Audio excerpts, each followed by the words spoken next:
morning to everyone. So first of all, I should thank Kumudam for organizing a wonderful event and the chief guest. Really, I thought Madam is from North India. And then I'm very happy that she is from Kongu, Tamil Nadu. And really morning, as I entered into your campus, the students, the way they received me was very amazing. And the principal and your correspondent, the way they treated me with hospitality was very nice. என்னை அறிமுகப்படுத்தணும்னா என்னுடைய பேர் விவி மூர்த்தி. என்னுடைய சொந்த ஊர் வந்து கிருஷ்ணகிரி மாவட்டம். அங்கே ஒரு குக்கிராமத்தில் என்னோடய வீட்டில் வந்து மின்சாரம் இல்லாத ஒரு வீட்டில் தான் நான் பிறந்தேன். நான் 10ஆம் வகுப்பு படிக்கும்போது தான் எனக்கு மின்சாரம் கிடச்சிது. ஆனால் எங்கள் அப்பா மின்சாரத்துறையில் வேலை பார்த்துட்டு இருந்தார். இருந்த போதிலும் எனக்கு மின்சாரம் கிடச்சிது 10ஆம் வகுப்பு படிக்கும்போது தான். தெருவிளக்கு கீழே தான் நான் உட்காந்து படித்தேன். பாலிடெக்னிக் படித்தேன், அப்புறம் இன்ஜினியரிங் படித்தேன், அப்புறம் எம்இ பண்ணேன், எம்பிஏ பண்ணேன், லா பண்ணேன். ஆனால் எனக்கு 22 வயசுலேயே நான் ஸ்கூல் அண்ட் காலேஜ் ஆரம்பிச்சிட்டேன். 22 வயசில். ஏன்னா எங்கள் அப்பா படிக்கும் பொழுது ஒவ்வொரு முறையும் கல்லூரிக்கு வந்து பிரின்ஸ்பால் கிட்ட வந்து லெட்டர் எழுதி கொடுப்பார். அடுத்த வாரம் பணம் கட்டிடுறேன், அடுத்த மாதம் பணம் கட்டிடுறேன், அடுத்த செமஸ்டர் கட்டிடுறேன்ட்டு ஒவ்வொரு முறையும் பல கடிதங்களை கொடுத்து தான் என் கல்லூரி வாழ்க்கையை நான் கடந்து வந்தேன். என்னுடைய அப்பாவுடைய ஆசீர்வாதமும் அவருடைய அவருடைய என்கரேஜ்மெண்ட், அவர் என்னை வந்து நல்ல விதத்தில் வழி நடத்தினால்தான் நான் இன்னைக்கு பல கல்லூரிகளை நடத்திட்டு இருக்கேன். அதே போல் என்னுடைய அம்மா அவங்களுடைய சாக்ரிஃபைஸ், எந்த ஒரு எதிர்பாராமல் ஒரு இது அவங்களுக்கு ஒன்றும் உலகத்தை எதுவுமே தெரியாது, படிப்பை பற்றி ஒன்றும் தெரியாது, விவசாயம் மட்டும்தான் அவங்களுக்கு தெரியும். பிரதானமாக காலையில் தூங்கி எழுந்த உடனே விவசாயம் மட்டும்தான் தெரியும்.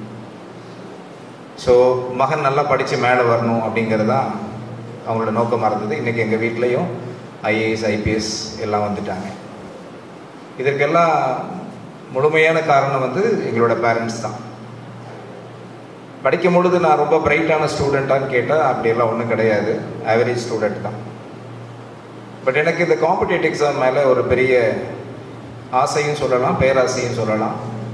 ஸோ அதனால தான் நான் 2005 இப்போ வரைக்கும் இந்த காம்படிட்டிவ் எக்ஸாம் படிக்க போகிற மாணவர்களை என்கரேஜ் பண்ணி அவங்களுக்கு தேவையான பொருட்செலவு, நிறைய பணச்செலவுகள்லாம் கூட முடியாதவங்களுக்கு நம்ம ஹெல்ப் பண்ணிட்டு வந்துட்டுருக்கோம்.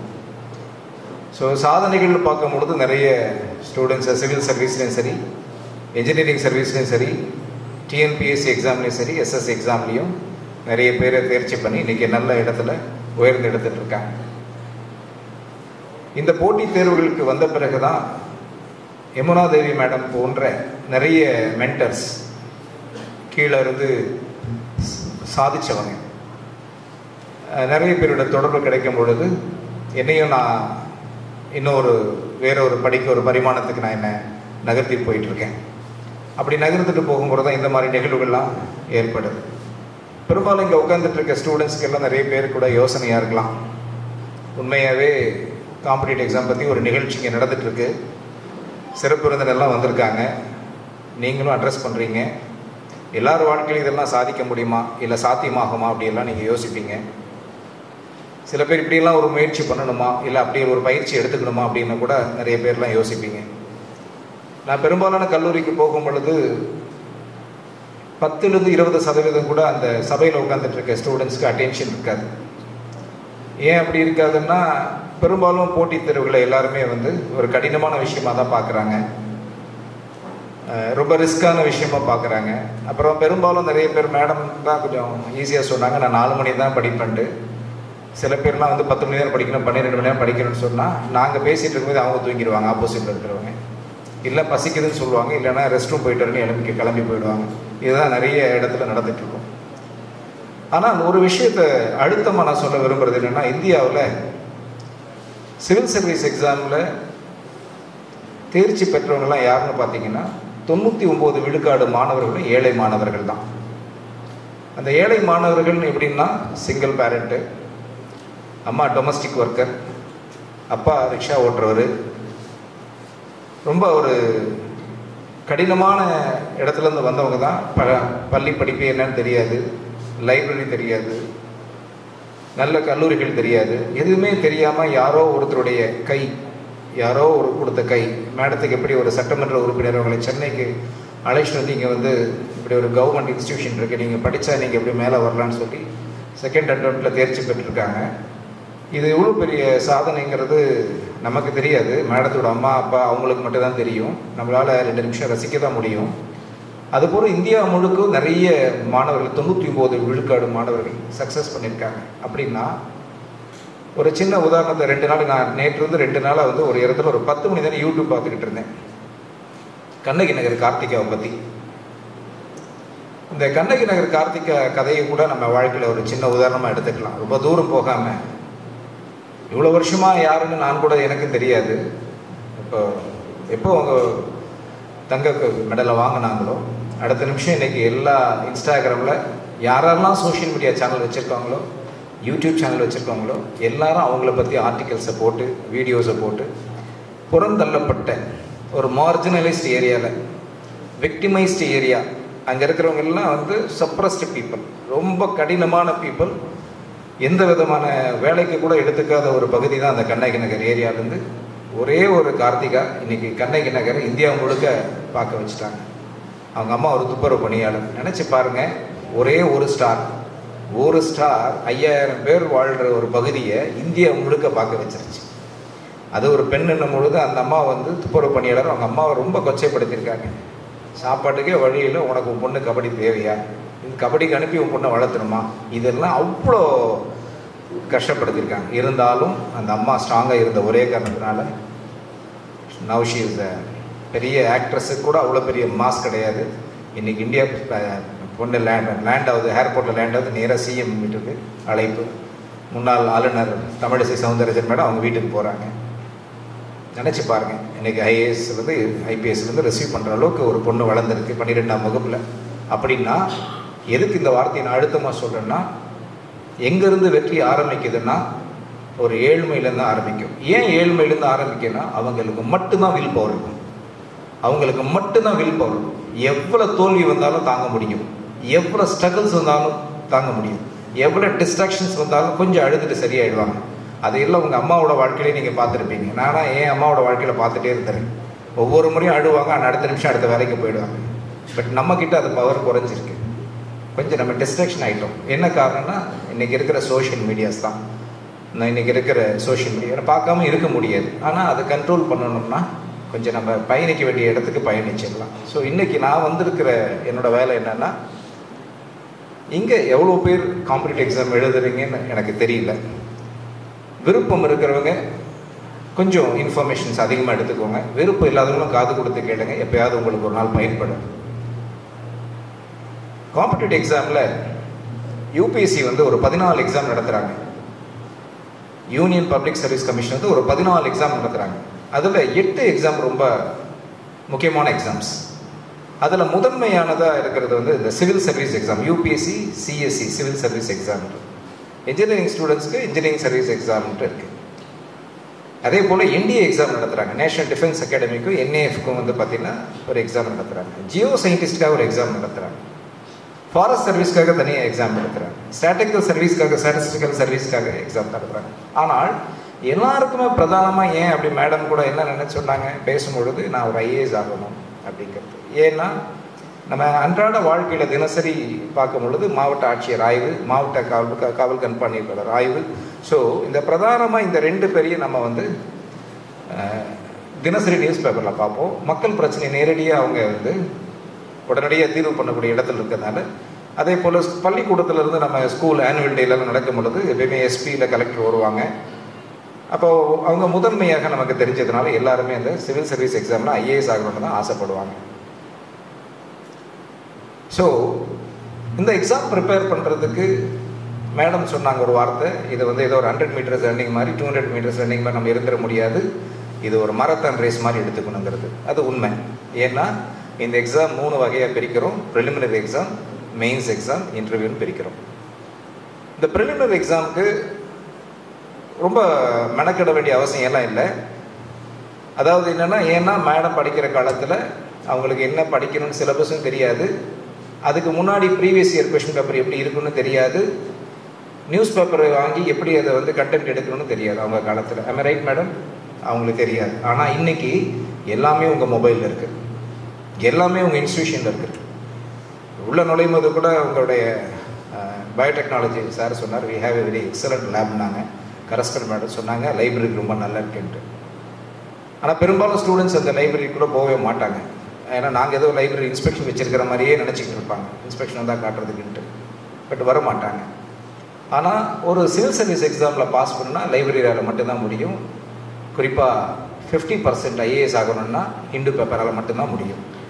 ஹிந்து நியூஸ் பேப்பரை படித்தேன்னா, ஏன்னா இப்போவே நமக்கு ஹிந்து நியூஸ் பேப்பர் இருந்தால் நம்ம யூபிஎஸ்சியை பாஸ் பண்ணலாம் 50%. டிஎன்பிஎஸ்சி பேப்பர் எக்ஸாமில் பாஸ் பண்ணோம்னா நம்ம தமிழ் பேப்பர் ஏதாவது தமிழ்நாட்டு அரசாங்கத்துடைய டெவலப்மெண்ட்ஸ் பற்றியும் அட்மினிஸ்ட்ரேஷன் பற்றி போடுற நியூஸ் பேப்பரை அந்த ஆர்டிக்கல் படித்தாலே நம்ம டிஎன்பிஎஸ்சியில் பாஸ் பண்ணலாம். யூபிஎஸ்சியில் அந்த ப்ரிலிமினரி எக்ஸாம்லாம் சிலபஸ் எங்கேயும் கிடையாது. நீங்கள் உங்களுக்கு ஏற்கனவே தெரிஞ்ச சிலபஸ் உங்களுக்கு நல்லாவே தெரியும். நீங்கள் என்சிஆர்டியில் படிச்சிருந்தாலும் சரி, என்சிஆர்டினா சிபிஎஸ்சி ஸ்கூலில் படிச்சிருந்தாலும் சரி, இல்லை ஐசிஎஸ்சியில் படிச்சிருந்தாலும் சரி 10th வரைக்கும், இல்லை ஐஎஸ்சி 11th and 12th வந்து ஐஎஸ்சியில் படிச்சிருந்தாலும் சரி, அல்லது சமச்சீர் சிலபஸில் படிச்சிருந்தாலும் சரி, அல்லது மெட்ரிகுலேஷனில் பல்வேறு ஆத்தர்ஸ் எழுதியிருக்க புத்தகம் இருந்தாலும் படித்தாலும் சரி, இந்த சிலபஸ் மட்டுமே போதுமானது. அதோடு சேர்த்து நீங்கள் படித்த 10th ஸ்டாண்டர்ட் இருக்கிற மேக்ஸ், அதோட இங்கிலீஷ், இது இருந்தாலே எக்ஸாம் காலையில் ஒரு எக்ஸாம் நடக்கும், மதியம் ஒரு எக்ஸாம் நடக்கும். இந்த காலையில் நடத்துகிற எக்ஸாம் பேர் ஜென்ரல் ஸ்டடீஸ். இதில் வந்து ஹிந்து பேப்பரில் இருக்கிற கொஷின்ஸ்லேருந்து நடப்பு நிகழ்வுன்னு தமிழில் சொல்லுவோம். கரண்ட் அஃபேர்ஸ்னால் தமிழில் நடப்பு நிகழ்வுகள்னு சொல்லுவோம். அது எதை பற்றியெல்லாம் இருக்குன்னா, ஒரு சின்ன உதாரணமாக நான் சொல்ல போனால், ஒரு கிராமம் இருக்கும். ஒரு கிராமத்துக்குள்ளே பொதுவாக பார்த்திங்கன்னா ஒரு மலை இருக்கும். அந்த மலை கீழே ஓடுற ஓடையெல்லாம் இருக்கும், நிலங்கள் இருக்கும், நிலத்துக்கு வரப்பு இருக்கும், ஆடு மாடு எல்லாமே இருக்கும், அதுக்கு பட்டி இருக்கும், மலை இருக்கும், குன்று இருக்கும், பாறை இருக்கும். நிலத்தை பல்வேறு வகையை பிரிச்சிருப்பாங்க. அதை வெட்லேண்டுன்னு சொல்லுவாங்க, ட்ரைலேண்டுன்னு சொல்லுவாங்க. மாடுகள் இருக்கும், மாடுல கறவை மாடு இருக்கும், கறவை இல்லாத மாடு இருக்கும், உழவு மாடு இருக்கும். அதே போல் வந்து பார்த்திங்கன்னா பாறை இருக்கும். நிலத்தை வந்து பரம்போக்கு நிலங்களாக பிரிச்சிருப்பாங்க, மேய்க்கால் பரம்போக்கு பிரிச்சோம், பல்வேறு வகையாக பிரிச்சிருப்பாங்க. அந்த ஊருக்குள்ளார பெரிய மனுஷங்க இருப்பாங்க, வயதானவர்கள் இருப்பாங்க, இளைஞர் இருப்பாங்க, மகளிர் இருப்பாங்க, சிங்கிள் பேரண்ட் இருப்பாங்க, பிறக்கிற குழந்தை இருக்கும். அப்போ அதுக்கு ஒரு அட்மினிஸ்ட்ரேஷன் பண்ண ஒரு அதிகாரி இருப்பார், வில்லேஜ் அட்மினிஸ்ட்ரேட்டிவ் ஆஃபீஸர். அவருக்கு என்ன கலெக்டர் பவர் இருக்கோ அதே பவர் அந்த விஏஓக்கு இருக்கும். அந்த ஊருக்குள்ளே நடக்கிற விஷயம், அந்த ஊருக்குள்ளே புதுசாக யாராவது ஒரு ஊடுருவல் வந்தால் கூட அந்த விஏஓக்கு தெரியும். ஏன்னா அந்த லா அண்ட் ஆர்டர் அவருக்கு தெரியும். ஊருக்குள்ளே யாராவது இறந்துட்டால் கூட அவருக்கு தெரியும். ஊருக்குள்ளேருந்து யாராவது படிக்க போகணுன்னா கூட அவரோட சான்றிதழ் வாங்கிட்டு தான் வெளியே போய் படிக்கணும். அவர் மைக்ரேஷன் கொடுக்குறதா இருந்தாலும் சரி, டெத் சர்டிஃபிகேட் கொடுக்குறதா இருந்தாலும் சரி, பர்த் சர்டிஃபிகேட் கொடுக்குறதா இருந்தாலும் சரி, எந்த விதமான மாணவருக்கு படிக்கிற மாணவருக்கு தேவையான அந்த விஏஓ தான் கொடுப்பார். நிலத்தில் என்ன விவசாயம் பண்ணணும், நீங்கள் வந்து என்ன பயிர் பண்ணணும் அப்படிங்கிறது, நீங்கள் என்ன வெட்லேண்டில் என்ன பண்ணணும், ட்ரைலேண்டில் என்ன பயிர் பண்ணணும், அவரோட சர்டிஃபிகேட் தான் வரும். அரசாங்கத்தில் கிடைக்கிற மானியங்கள் ஏதாவது வாங்கணும்னாலும் சொன்னாலும் சரி, அந்த விஏஓ கொடுக்குறது லெட்டரில் தான் கிடைக்கும். ஒருவேளை அங்கே இருக்கிற பாறையில் ஒருத்தர் கல் உடைச்சிட்டு போய் வீடு கட்டணுனாலும் சரி, அல்லது க்ரஷர் போட்டு மெஷின் கொண்டு போய் ஒரு பெரிய ஜல்லி ஃபேக்ட்ரியில் ஜல்லி சப்ளை பண்ணாலும் அந்த விஏஓ கொடுத்து தான் பண்ணணும். ஸோ ஒரு விஏஓ ஒரு கிராமத்துக்குள்ளார இருக்கிற அத்தனை டேட்டாஸும் அவர் கையில் இருக்கும். டிஸ்ட்ரிக்ட் கலெக்டர் ஒரு மாவட்டத்துக்கே அதுதான். யூபிஎஸ்சி எக்ஸாமில் இந்த ப்ரிலிமினரி எக்ஸாமை முடித்த உடனே, இந்த ப்ரிலிம்ஸ் எக்ஸாம் நான் சொன்னேன் ஜென்ரல் ஸ்டடீஸ், இதுதான் இதில் கேட்குற சப்ஜெக்ட் தான் என்வாயர்மெண்ட், மழை தான். அந்த மழையை சுற்றி இருக்கிற விஷயங்கள், மழையோடு இருக்கிற இது. ஒருவேளை அந்த ஊரில் வந்து திடீர்னு ஒரு ஏரியில் வந்து ஒரு 4 புறா இறந்துருச்சு, இல்லை பறவை இறந்துருச்சுன்னா அந்த விஏ உடனடியாக வந்து பார்த்திங்கன்னா மாவட்ட ஆட்சியர் தகவல் கொடுப்பாங்க. Through RIA, deputy tahsildar, RTO மூலமாக, டிஆர்ஓ மூலமாக கலெக்டருக்கு தகவல் போகும், இந்த மாதிரி 4 புறா செத்துருச்சு அப்படின்ட்டு. 4 புறா தான் செத்துருச்சு அப்படின்னு சொல்லிட்டு நம்ம விளையாட்டை இருந்துட முடியாது. அது என்ன இஷ்யூ, ஈகோ சிஸ்டத்தில் என்ன இஷ்யூவாக இருக்குது, அப்போ அங்கே என்ன ப்ராப்ளமாக இருந்தால் இந்த பிரச்சனை நடந்துருக்கு சொல்லி உடனே மாவட்ட ஆட்சியர் வந்து பார்த்திங்கன்னா என்வாயர்மெண்ட் டிபார்ட்மெண்ட்டுக்கு தகவல் கொடுத்து இந்த 4 புறா இறந்துருக்கு அப்படின்னா அந்த இடத்துல என்ன பொல்யூஷன் போர்டில் பிரச்சனையா, பொல்யூஷன் கண்ட்ரோலில் பிரச்சனை என்ன இருக்குது, அவ்வளோ ஆய்வுக்கு கொண்டு வருவாங்க. நம்ம நினச்சிட்டு இருப்போம் மனுஷர்களுக்கு மட்டும்தான் மாவட்ட ஆட்சியர், அப்படி கிடையாது. ஒரு டிஸ்ட்ரிக்டில் இருக்கிற எது நடந்தாலும் சரி கம்ப்ளீட்டட். இது எல்லாம் ஒரு பாடமாக, அது லேண்டு பற்றியாக இருந்தாலும் சரி, லேண்ட் அட்மினிஸ்ட்ரேஷன் பற்றி இருந்தாலும் சரி, ரெவன்யூ அட்மினிஸ்ட்ரேஷன் பற்றியாக இருந்தாலும் சரி, லேண்ட் செட்டில்மெண்ட் இருந்தாலும் சரி, அனிமல் அங்கே இருக்கிற ஆடு மாடு இருந்தாலும் சரி, அதே மாதிரி எல்டர்ஸ் இருந்தாலும் சரி, யங்ஸ்டர்ஸ் இருந்தாலும் சரி, பிறக்கிற குழந்தைகளும் சரி, அம்மை வந்திருந்தாலும் சரி, அவ்வளோ டேட்டாவும் சப்ஜெக்டாக மாறி நீங்கள் ஸ்கூலில் படித்த அதே botany, zoology, physics, chemistry, biology, அதே என்வாயர்மெண்ட், சின்ன எக்கனாமிக்ஸு, இதெல்லாம் நியூஸ் பேப்பரை மாற்றி வரதா கரண்ட் அஃபேர்ஸ். அதுதான் காலையில் நடக்கிற ப்ரிலிம்ஸ் எக்ஸாமில் காலையில் கேட்பாங்க. மதியம் பார்த்தீங்கன்னா மேத்தமெட்டிக்ஸ், நீங்கள் படித்த 10th வரைக்கும் இருக்க மேக்ஸும் அதை காம்ப்ரிஹென்ஷன் வடிவிலையும், அதே சமயத்தில் மேத்தமெட்டிக்ஸில் வந்து பார்த்திங்கன்னா உங்களுக்கு மதிய எக்ஸாம் இருக்கும். இதை மென்டல் எபிலிட்டின்னு சொல்லுவோம், நியூமரிக்கல் அனாலிசிஸ் சொல்லுவோம். இதெல்லாம் வந்து உங்களுக்கு காலேஜ் எக்ஸாம். இந்த ப்ரிலிமினரி எக்ஸாம் வந்து அடிப்படையாக ஒரு தகுதி தேர்வு. இங்கே பாஸ் பண்ணால் மட்டும்தான் நீங்கள் மெயின்ஸ் எக்ஸாமுக்குள்ளே போக முடியும். மெயின்ஸ் எக்ஸாம் போகும்பொழுது ஜென்ரல் ஸ்டடீஸ் என்ன நீங்கள் ஆரம்பத்தில் ப்ரிலிமினரி எக்ஸாமில் படிச்சிங்களோ அங்கே வந்து ஒவ்வொரு சப்ஜெக்ட்டும் 250 மார்க்ஸ்ன்னு சொல்லிட்டு 1750 மார்க்குக்கு எக்ஸாமை கேட்பாங்க. ப்ரிலிமினரியில் காலையில் நடந்த எக்ஸாம் 200 மார்க்கு, மதியம் நடத்துகிற எக்ஸாம் 200 மார்க்கு. நீங்கள் காலேஜில் படிக்கிற மாதிரி 40லேருந்து 45 விழுக்காடு தேர்ச்சி பெற்றாலே நீங்கள் வந்து ப்ரிலிம்ஸ்லேருந்து மெயின்ஸ் போயிடலாம். அந்த மெயின்ஸ் போகும்போது 1750 மார்க்ஸில் நீங்கள் குறைஞ்சபட்சம் உங்கள் ஸ்கோர் வந்து ஒரு 900 to 950 தாண்டி போகும்பொழுது யூ ஆர் இந்த சேஃபர் பொசிஷன் அர்த்தம்.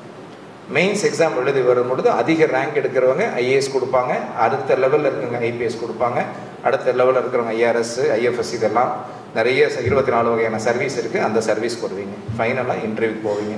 இன்டர்வியூ போகும்போது என்ன கேட்பாங்கன்னா, இன்னைக்கு இந்த மாதிரி குன்றத்தூரில் ஒரு பெரிய சயின்டிஸ்ட் இருந்தார்.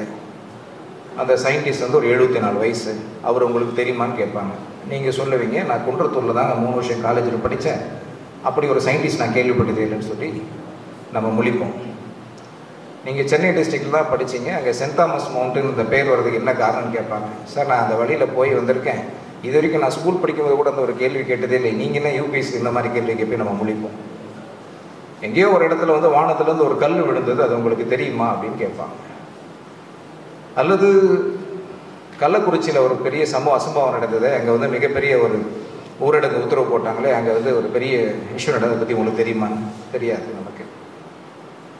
அல்லது உமன் டெவலப்மெண்ட் பற்றி கேட்பாங்க. இப்போ மால் நியூட்ரிஷன்ஸ் பற்றி பார்த்தீங்கன்னா நிறைய பிரச்சனை போயிருக்கு, பார்லிமெண்ட்டில் கூட அதெல்லாம் படித்தப்போ பெண்களுக்கான ஏற்படுற அன்றைய பிரச்சனைகள் பற்றி கேள்விக்கும் நமக்கு சொல்ல தெரியாது. இதுதான் நியூஸ் பேப்பரை படிப்போம்.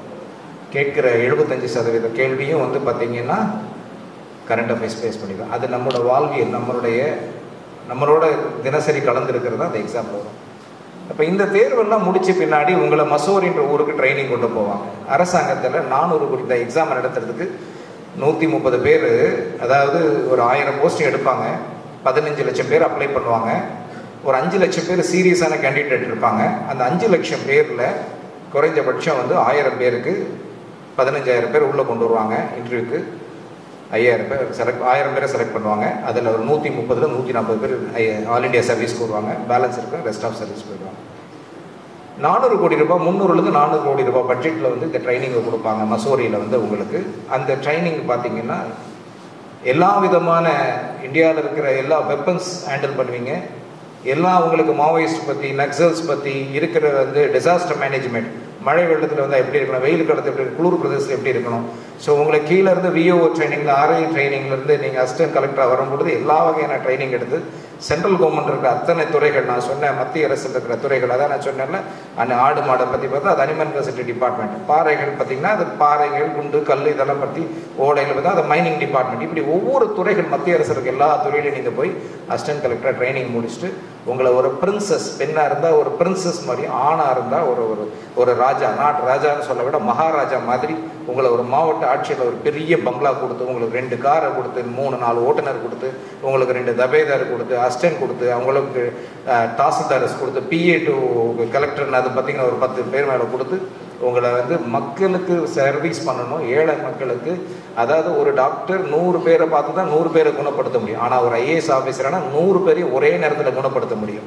அப்படி வந்து உங்களை வந்து ஒரு ராஜா மாதிரி அங்கே வச்சு ஒவ்வொரு பிரச்சனையுமே உங்களால் வந்து ஒரு செகண்டில் சால்வ் பண்ணக்கூடிய இடத்துல. ஏன்னா ஏன் இந்த எக்ஸாம் இவ்வளோ காம்படிஷன் வச்சு எடுக்கிறாங்கன்னா, ஒரு இடத்துல ஒரு பைப்பு உடைஞ்சிச்சுன்னா பைப்பு ரிப்பேர் பண்ணுறது எங்களுக்கு ஆள் தேவையில்லை, பைப்பே உடையாமல் இருக்கணுங்கிறதுக்காக தான் ஆள் வேணும். அதுதான் அட்மினிஸ்ட்ரேட்டிவ் சர்வீஸ்.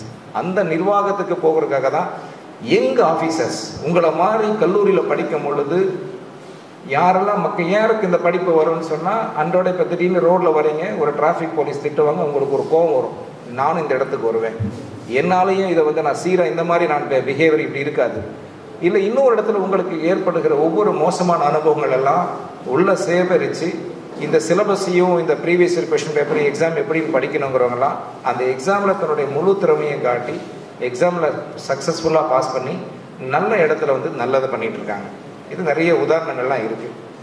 அப்படி கார்த்திகா போல கதையில் நான் ஒரு சிலரையெல்லாம் சொல்ல விரும்புகிறேன்.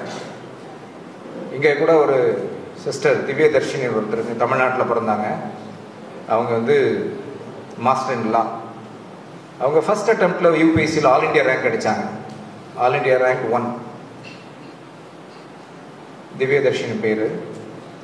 நிறைய ஆஃபீஸர்ஸ் நான் சொல்லணும்னா அது அரிக்ஷா ஒவ்வொருத்தரோட பேர் நான் வச்சுருக்கேன். ஒரு இன்ட்ராக்ஷன் செஷனில் நம்ம உங்களோட பேசணும். ஏன்னா நானாக பேசிட்டு போகிறதுனால எந்த விதமான பிரோஜனம் இல்லை. நீங்கள் சிலதெல்லாம் பேசுனீங்கன்னா உங்களுக்கு உபயோகமாக இருக்கும்.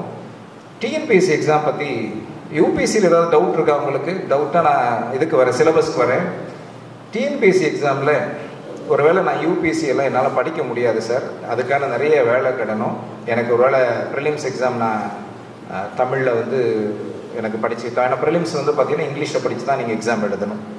மெயின்ஸ் வந்து நீங்கள் தமிழில் எழுதலாம், இன்டர்வியூ கூட நீங்கள் தமிழில் பண்ணலாம். ஆனால் ப்ரிலிமினரி எக்ஸாம் பொறுத்த வரைக்கும் இங்கிலீஷ் தான். நீங்கள் அப்ஜெக்டிவ் டைப் தான், எல்லாமே டிக் அடிச்சுட்டு போகிறது தான். ஆனால் முழுமையாக நிறைய விஷயத்தை படிக்கணும்.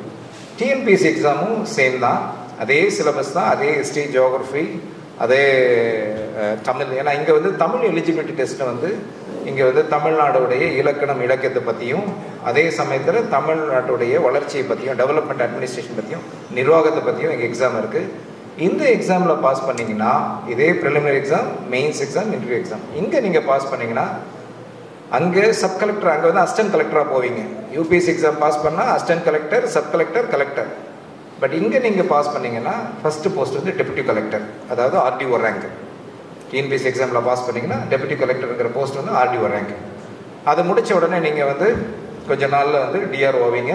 ஒரு 7-8 வருஷம் இல்லை 10 வருஷத்துக்குள்ளே கன்ஃபர்ட் ஐஏஎஸ் வருவீங்க. அவங்க டைரக்ட் ஐஏஎஸ், நீங்கள் கன்ஃபர்ட் ஐஏஎஸ் ஆகிட்டு 10 வருஷத்தில் நீங்கள் கன்ஃபர்ட் ஐஏஎஸ். அதே ரேங்க் ஒரு வேளை 1 மார்க் 2 மார்க் குறைவாக இருந்தீங்கன்னா உங்களை டெப்யூட்டி சூப்பரண்ட் ஆஃப் போலீஸாக கொடுப்பாங்க. இந்த டெப்யூட்டி சூப்பரண்ட் ஆஃப் போலீஸுங்கிறது அப்படி தான். நீங்கள் டிஎஸ்பியாக ட்ரைனிங்கில் ஜாயின் பண்ணுவீங்க, முடித்த பிறகு ஏடிஎஸ்பி ஆவீங்க, அடிஷ்னல் சூப்பரண்ட் ஆஃப் போலீஸ். அதன் பிறகு வந்து பார்த்தீங்கன்னா நீங்கள் சூப்பரண்ட் ஆஃப் போலீஸ் ஆவீங்க. 8 to 10 வருஷத்தில் ஐபிஎஸ் கொடுத்துருவாங்க, கன்ஃபர்ட் ஐஏஎஸ் கொடுத்துருவாங்க. ஸோ இப்படி வந்து இதில் வந்து ஒரு 8 வகையான போஸ்ட் இருக்குது டிஎன்பிஎஸ்சி குரூப் 1ல். குரூப் 2ல் இருக்கிற அமைச்சக பணியாளர், தமிழ்நாடு அரசில் இருக்கிற எல்லா கவர்மெண்ட் டிபார்ட்மெண்ட்டில் இருக்கிற மினிஸ்ட்ரியல் ஸ்டாஃபும் சரி, செக்ரட்டரியல் ஸ்டாஃபும் சரி, எல்லா துறைகள்லையும் வந்து பார்த்திங்கன்னா இந்த குரூப் 2 ஆஃபீஸ் இருப்பாங்க. அதில் நல்ல ரேங்கில் வரவங்க ரெவென்யூ இன்ஸ்பெக்டராக ஜாயின் பண்ணுவாங்க. அந்த ஆர்ஐயாக இருக்கிறவங்க தான் தாசில்தார் ஆவாங்க, தாசில்தார் ஆர்டிஓ ஆவாங்க, ஆர்டிஓ ஒரு டிஆர்ஒய் ரிட்டையர் ஆகிடுவாங்க. இது வந்து இந்த குரூப் 2ல். குரூப் 4 எக்ஸாம் 10th ஸ்டாண்டர்ட் லெவலில் படித்தாலே போதும், 10ஆம் வகுப்பு பாடங்கள் மட்டும் படித்தாலே போதும். குரூப் 4 எக்ஸாம், அதில் நல்ல ரேங்க் எடுக்கிறவங்க விஓ ஆகலாம். மிச்சம் இருக்கிற ரேங்க் கம்மியாக இருக்கிறவங்க எல்லாம் தமிழ்நாடு அரசில் இருக்கிற செக்ரட்டரியல் ஸ்டாஃபு, மினிஸ்ட்ரியல் ஸ்டாஃப் எல்லாமே வந்து குரூப் 4 எக்ஸாமில் பாஸ் பண்ணுறவங்க தான். இதில் ஒரு விஷயம் என்னென்னா, எல்லா எக்ஸாமே ரொம்ப ஈஸியான எக்ஸாம் தான். எல்லாமே ஸ்கூல் சிலபஸில் வந்து தான். நான் முதல்ல கோடிட்ட மாதிரி எல்லாமே ஸ்கூலில் இருந்து வந்தது தான். ஸ்கூல் சிலபஸ் இருந்து நம்ம படித்த 10th ஸ்டாண்டர்ட் லெவலில் படித்த சிலபஸ் தான். ஆனால் இன்றைக்கி பொதுவாகவே முதல்ல தமிழ்நாடு ஸ்டூடெண்ட்ஸ் மத்தியில் ஒரு 2010 வரைக்கும் ஒரு மனநிலை இருந்தது. என்னென்னா, ஒன்லி ஸ்டேட் கவர்மெண்ட் எக்ஸாம்ஸ் தான் எழுதுவாங்க. ஒன்று எழுதுனா யூபிஎஸ்சி எக்ஸாம் எழுதுவாங்க, அப்படி முடியாட்டி வந்து டிஎன்பிஎஸ்சி எக்ஸாம் தான் எழுதுவாங்க. பட் இன்றைக்கி ஸ்டூடெண்ட்ஸ் என்னென்னா, சிபிஎஸ்சி ஸ்கூல்ஸ் நிறைய வந்த பின்னாடி, இது ரொம்ப குறிப்பாக கேட்டுக்கோங்க, ஏன்னா பெரும்பாலும் இந்த மெசேஜ் ரீச் ஆகாது ஸ்டூடெண்ட்ஸ்க்கு. இந்த சிபிஎஸ்சி ஸ்கூல்ஸ் எல்லாம் நிறைய வந்த பிறகு இன்றைக்கி லா காலேஜஸ் நிறைய படிக்க ஆரம்பிச்சிட்டாங்க. கிளாட் எக்ஸாம் எழுதி ஸ்டூடெண்ட்ஸு ஆஃப்டர் 12th அதே சமயத்தில் எஸ்எஸ்சின்னு ஒரு எக்ஸாம் இருக்கு. எல்லாருக்கும் தெரியுமா எஸ்எஸ் எக்ஸாம் பற்றி? கேள்விப்பட்டிருக்கீங்களா? Staff selection commission. இந்த ஸ்டாஃப் செலெக்ஷன் கமிஷனுங்கிறது ஒரு யூபிஎஸ்சிக்கு நிகராக நடத்துகிற ஒரு சென்ட்ரல் கவர்மெண்ட் எக்ஸாம். 300 400 கோடி ரூபாய் செலவு பண்ணி இந்த எக்ஸாம் நடத்துகிறாங்க. ஆல் இண்டியா லெவலில் 10 லட்சம் பேர் மேலே அப்ளை பண்ணுறாங்க. எப்போ எடுத்தாலும் போஸ்டிங் மினிமம் 15,000 20,000 போஸ்டிங் எடுப்பாங்க. அதிகமான காலேஜ் ஸ்டூடெண்ட்ஸ் உள்ள நுழையக்கூடிய இடம் பிளாட்ஃபார்ம் இந்த ஸ்டாஃப் செலெக்ஷன் கமிஷன் எக்ஸாம். இந்த எக்ஸாமில் மேடம் ஒர்க் பண்ணுற டிபார்ட்மெண்ட் உட்பட narcotics department, NIA exam NIA, இடி என்ஃபோர்ஸ்மெண்ட், இடி, சிபிஐ, கஸ்டம்ஸ், சிஏஜி, இந்த மூல நியூஸ் பேப்பரில் எவ்வளோ உயரமான இடத்துல எடுக்கிற பதவிகள் எல்லாமே எஸ்எஸ் எக்ஸாமில் சிஜிஎல்னு சொல்லுவாங்க, கம்பைன்டு கிராஜுவேட் லெவல். டிகிரி முடித்த பசங்க அந்த எக்ஸாமில் எழுதணும்னா டயர் 1 டயர் 2ன்னு 2 எக்ஸாம் இருக்குது. எங்கே இப்படி ப்ரிலிமினரி எக்ஸாம் சொல்கிறோமோ, மெயின்ஸ்ன்னு சொல்கிறோமோ, அதே போகிறாங்க டயர் 1 டயர் 2ன்னு எக்ஸாம் இருக்குது. டயர் 2 பாஸ் பண்ணால் டயர் 2 உள்ளே போயிட்டு நம்ம அதில் பாஸ் பண்ணிட்டோம்னா மிகப்பெரிய இடத்துக்கு நம்ம போக முடியும். ஆரம்பத்தில் ஜாயின் பண்ணும் போதே சப் இன்ஸ்பெக்டராக ஜாயின் பண்ணுவோம். சிஜிஎல்லாம் பண்ணும்பொழுது வெரி ஷார்ட்லி நீங்கள் சிபிஐக்குன்னு டைரக்ட் எக்ஸாம் இருக்குது. அதில் சிபிஐயில் டிஎஸ்பிக்கு டைரக்ட் எக்ஸாம் இருக்குது. இப்படி நிறைய எக்ஸாம்ஸ் இருக்குது. அது உள்ள 35 போஸ்ட் இருக்குது இந்த சிஜிஎல்ல மட்டுமே. அதே போல் சிஹெச்எஸ்எல்னு ஒரு எக்ஸாம் இருக்குது. 12th மார்க் ஷீட் வச்சுக்கிட்டு கம்பைன்டு ஹையர் செகண்டரி லெவல் 12வது வரைக்கும் படித்த பாடங்களை வச்சு நம்ம எஸ்எஸ்சியில் சிஹெச்எஸ் எக்ஸாம் எழுதுனோம்னா அதே மத்திய அரசு இருக்கிற எல்லா சென்ட்ரல் கவர்மெண்ட்லேயும் சரி, அமைச்சகர் பணி அதாவது மினிஸ்ட்ரியல் ஸ்டாஃபாக இருந்தாலும் சரி, செக்ரட்டரி ஸ்டாஃபாக இருந்தாலும் சரி, இந்த சிஹெச்எஸ் உள்ளே போயிடலாம். இது இதுக்கான சிலபஸ் ரொம்ப ஈஸியான சிலபஸ் தான். இந்த சிலபஸ் பார்த்தீங்கன்னா உங்களுக்கு ஜென்ரல் அவேர்னஸ்னு ஒரு சப்ஜெக்ட் இருக்கும், ஜிகே ஜென்ரல் நாலேஜ், அதே போல் general English comprehension, general maths, அதே ஆப்டிடியூடு தான். யூபிஎஸ்சிக்கு என்ன வருதோ அதே ஆப்டிடியூடு தான். இந்த 4 சப்ஜெக்ட் மட்டும் படித்தாலே போதும், நம்ம எஸ்எஸ்சி எக்ஸாமில் உள்ளே போயிடலாம். 3 எக்ஸாமுக்கு எஸ்எஸ்சி எக்ஸாம், ரயில்வே எக்ஸாம், அதே சமயம் பேங்கிங் எக்ஸாம். இந்த பேங்கிங்கில் பார்த்தீங்கன்னா ப்ரொபேஷன் ஆஃபீஸர்னு ஒரு தனியாக ஒரு போஸ்ட் இருக்கும், ஸ்பெஷலைஸ்டு ஆஃபீஸர்னு ஒரு போஸ்ட் இருக்கும். அதுக்கு இல்லாமல் அடுத்த லெவலில் கிளரிக்கல் எக்ஸாம். எஸ்எஸ்சி எக்ஸாமில் நான் சொன்ன மாதிரி சிஜிஎல், சிஹெச்எஸ்எல், எம்டிஎஸ், அது மல்டி டாஸ்கிங் சர்வீஸ் எம்டிஎஸ், இதுக்கும் அதே சிலபஸ் தான். பேங்கிங்கில் ரிசர்வ் பேங்க் ஆஃப் இந்தியா ஒரு தனி எக்ஸாம் நடத்துகிறாங்க, ஸ்டேட் பேங்க் ஆஃப் இந்தியா ஒரு தனி எக்ஸாம் நடத்துகிறாங்க. ஆர்ஆர்பின்னு சொல்லுவாங்க, ரீஜனல் ரூரல் பேங்கிங். 43 பேங்க்குக்கு சேர்த்து ஒரே ஒரு எக்ஸாம் தான். அந்த எக்ஸாம் பேர் ஆர்ஆர்பி, ரீஜனல் ரூரல் பேங்கிங். அதே இவங்க பார்த்தீங்கன்னா ஐபிபிஎஸ்ன்னு ஒரு எக்ஸாம் இருக்குது. 13 பேங்க்குக்கு நம்ம பார்க்குற இந்தியன் பேங்க் மாதிரி மற்ற Indian bank, state bank of Maharashtra, இவங்களுக்கெல்லாம் சேர்த்து ஒரு எக்ஸாம் நடத்துகிறாங்க ஐபிபிஎஸ். நபார்டுன்னு ஒரு பேங்க் இருக்குது, அவங்களுக்கு தனி எக்ஸாம், எல்ஐசிக்கு தனி exam. Coming to the railway எக்ஸாமில் என்டிபிசிக்கு தனி பார்த்தீங்கன்னா நிறைய போஸ்ட்டுக்கு எக்ஸாம், நிறைய ரயில்வேல இருக்க நிறைய போஸ்ட்டுக்கு எக்ஸாம் நடத்துகிறாங்க. குரூப் டி போஸ்ட்டுக்கு, இன்ஜினியரிங் பாலிடெக்னிக் பசங்க ஜேஇ எக்ஸாம் நடத்தலாம். இந்த 3 எக்ஸாமுக்கும் வருஷத்துக்கு குறைஞ்சபட்சம் பார்த்தா 2 to 3 லட்சம் போஸ்டிங் எடுத்துகிட்டே இருக்கிறாங்க. ஆனால் சிலபஸ் ஒன்று தான், அதே ஜென்ரல் அவேர்னஸ், அதே general knowledge, general maths, general English, இந்த 4 சப்ஜெக்ட் தான். இந்த 4 சப்ஜெக்டை படித்தாலே ஒரு வருஷத்தில் 10 to 15 அட்டன் பண்ணலாம். 15 அட்டம்ப்டில் 1 பாஸ் பண்ணிடலாம். இதுக்காக நம்ம எங்கே மெனக்கட வேண்டியதில்லை, டியூஷன்ஸ் போக வேண்டியதில்லை. ஏற்கனவே இருக்க நம்ம சப்ஜெக்ட் ஒரு டெய்லி ஒரு ரஃப் நோட்டு, காலையில் ஒரு 2 hours, மதியம் ஒரு 2 hours நம்ம கஷ்டப்பட்டு படிக்கணுன்றதை விடலை. ஸ்மார்ட்டாக முதல்ல சிலபஸை ஒரு பிளான் பண்ணிடணும். ஹார்ட் ஒர்க் பண்ணுறதுக்கு முன்னாடி நம்ம முதல்ல சிலபஸை தெளிவாக தெரிஞ்சுக்கிட்டோம்னா நம்ம ஈஸியாக சக்ஸஸ் பண்ண முடியும். ஆனால் இத்தனை எக்ஸாமும் யாருக்காக தெரியுங்களா? இந்த தேசத்துக்காக, நேஷனல் பில்டிங்காக. யார் ஒருவர் படிக்கிற காலத்திலேயே ரொம்ப ஒழுக்குன்றது என்னென்னா அப்பா அம்மாவுடைய வழிகாட்டுதல் படி. ஏன்னா என்னை விட உங்களை விட உங்கள் அப்பா பிரில்லியன்ட், உங்கள் அப்பாவை விட உங்கள் தாத்தா பிரில்லியன்ட். நம்ம நினச்சிட்ருப்போம் ஒரு டிஜிட்டல் ஆப் வச்சுருக்கிறதுனாலையோ, ஒரு ஆப்பிள் ஃபோனோ ஒரு ஆண்ட்ராய்டு ஃபோன் வச்சுருக்கிறதா நம்ம அறிவாளிகள்லாம் கிடையாது. அவங்களுக்கு இருக்கிற கேரக்டர், அவங்களுக்கு இருந்த கேரக்டரில் நமக்கு 1% கூட கிடையாது. நம்ம தாத்தாக்கு இருந்த கேரக்டரில் நமக்கு அப்பா கிடையாது. ஜெனரேஷன் டு ஜெனரேஷன் கேரக்டர் மாறிட்டே இருக்கும். படிக்கிறதுக்கு ரொம்ப முக்கியமான ஒரு விஷயம் கேரக்டர். அந்த கேரக்டர் எப்படி இருக்கணும்னா, நான் நல்லா இருக்கணுங்கிறத விட நம்ம சுற்றி உட்காந்துருக்கணும், நல்லா பண்ணணுங்கிறது தான். நம்ம நகர்த்துறது இல்லாமல் நம்ம ஃப்ரெண்டையும் நகர்த்திட்டு போகணும், நம்ம உட்காந்துருக்கிற நிறுவனத்தையும் நகர்த்திட்டு போகணும். அப்போ பேர் நம்ம மட்டும் போகாது, நம்ம நிறுவனத்துக்கும் பேர் வரணும். அப்போ ஒரு நல்ல கேரக்டராக, ஒரு விஷனரி பர்சனாக நம்ம மாறணும். அதுக்கான டெடிகேஷன் நம்ம இப்போ இருந்து ஆரம்பிக்கணும். சொல்கிறத நான் ரொம்ப ஈஸியாக சொல்லிட்டு போயிடலாம், இது உண்மையை எவ்வளோ பேருக்கு உள்ளே வருதுன்னு தெரியாது. ஆனால் எல்லாருக்குமே ஒரு தேவை இருக்கும். இன்றைக்கி எல்லாருக்குமே மணி தேவை, அது கூட மணி இருக்கிறதோட சேர்த்து ஹாப்பினஸ் தேவை. அந்த ஹாப்பினஸ்ஸாக ஹாப்பியாக இருக்கணும்னா அதுக்கு ஒரு கேரக்டர் தேவை. அது உதவி பண்ணுறதா இருந்தாலும் சரி, ஒன்றா சேர்ந்து படிக்கிறதாலும் சரி, ஒன்றா சேர்ந்து சாப்பிட்றதா இருந்தாலும் சரி, ஒரு ஹெல்பிங் கேரக்டரோட நம்ம இருந்துகிட்ருப்போம். இன்றைக்கி இந்த ஒரு நல்ல ஹானஸ்டியாகவும் ஒரு டிசிப்ளினாகவும் நீங்கள் இருந்தீங்கன்னா நீங்கள் இந்த மாதிரி ஒரு காம்படிட்டிவ் எக்ஸாம் உங்களுக்குள்ளார அது நுழையும். உங்களை யாரோ ஒருத்தர் டச் பண்ணுவாங்க. எப்படி இந்த மேடத்தை ஒரு சட்டமன்ற உறுப்பினர் டச் பண்ணாரோ, என்னுடைய கரியர்லேயும் நிறைய பேர் என்னை டச் பண்ணியிருக்காங்க. எனக்கு கை கொடுத்து தூக்கி விட்டவங்க நிறைய பேர் இருக்காங்க. அவங்களுக்கு நம்ம வந்து வாழ்க்கையில் அவங்களுக்கெல்லாம் எப்பயுமே நன்றியோடு தான் இருந்தாகணும்.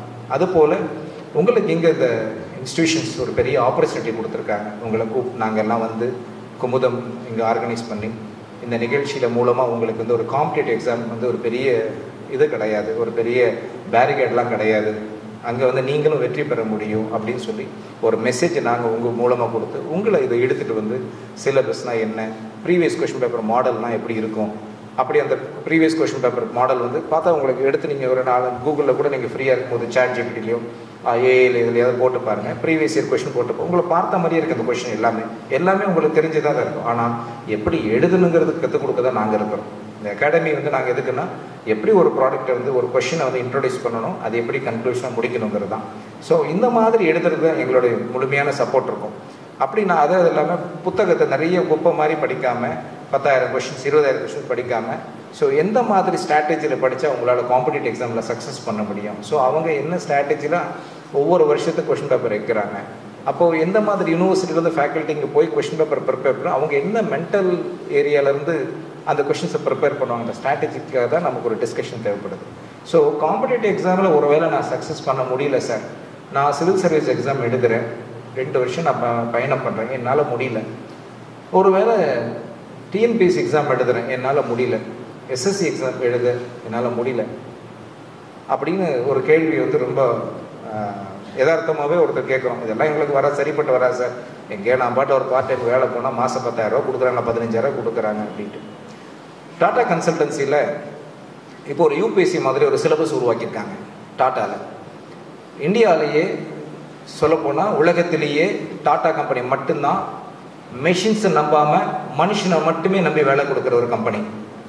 எவ்வளோ ரொபோட்ரானிக்ஸ் வந்தாலும் சரி, எவ்வளோ டெக்னாலஜி அப்டேட்டடாக இருந்தாலும் டாட்டா வந்து எப்பயுமே மேன் பவருக்கு மட்டும்தான் வேலை கொடுக்கும். ஒரு 4 இயர்ஸ் பேக் வந்து எங்கள் ஊரில் ஒரு கம்பெனி ஸ்டார்ட் பண்ணாங்க. 10,000 எம்ப்ளாயிஸ்க்கு முதல்ல ஜாப் கொடுத்தாங்க ஓசூரில். இப்போ 40,000 பேர் கொடுத்துட்டாங்க. அடுத்து இப்போ மறுபடியும் எக்ஸ்பேண்ட் பண்ணிகிட்டே இருக்கிறாங்க. ஸோ டாட்டாவுடைய பாலிசி ஒன்று தான், என்னென்னா நான் ஹியூமன்ஸ் மட்டும் தான் வேலை கொடுப்பேன், ஏன்னா ஹியூமன்ஸ் தான் சம்பாதிச்சு கொடுக்குறாங்க, அது ஹியூமன்ஸ் தான் நான் செலவு பண்ணேன் அப்படிங்கிற பாலிசி. இப்போ அவங்க என்ன பண்ணிட்டாங்கன்னா ஒரு சிலபஸை ஃப்ரேட் பண்ணிட்டாங்க. எங்கள் கம்பெனிக்குள்ளே வரும் பொழுது நீங்கள் ஒரு பேசிக் எஜுகேஷன் இருக்கணும். நீங்கள் சைபர் செக்யூரிட்டி படிச்சிருந்தாலும் சரி, நீங்கள் ஃபாரன்சிக் சயின்ஸ் படிச்சிருந்தாலும் சரி, நீங்கள் நேனோ டெக்னாலஜி படிச்சிருந்தாலும் சரி, பயோடெக்னாலஜி படிச்சிருந்தாலும் சரி, எங்களுக்குன்னு ஒரு ஓன் சிலபஸ் இருக்கும். இது சிங்கப்பூரில் அப்படி தான் இருக்கும். இந்தியாவிலேருந்து இல்லை சரி, எந்த கண்ட்ரிலேருந்து வந்தாலும் சிங்கப்பூரில் ஜாப்க்கு போகணுன்னா அவங்களுக்கு ஒரு எக்ஸாம் வச்சுருப்பாங்க, ஒரு ஸ்க்ரீனிங் எக்ஸாம், அதை பாஸ் பண்ணிட்டு நீங்கள் உள்ளே போகணும்.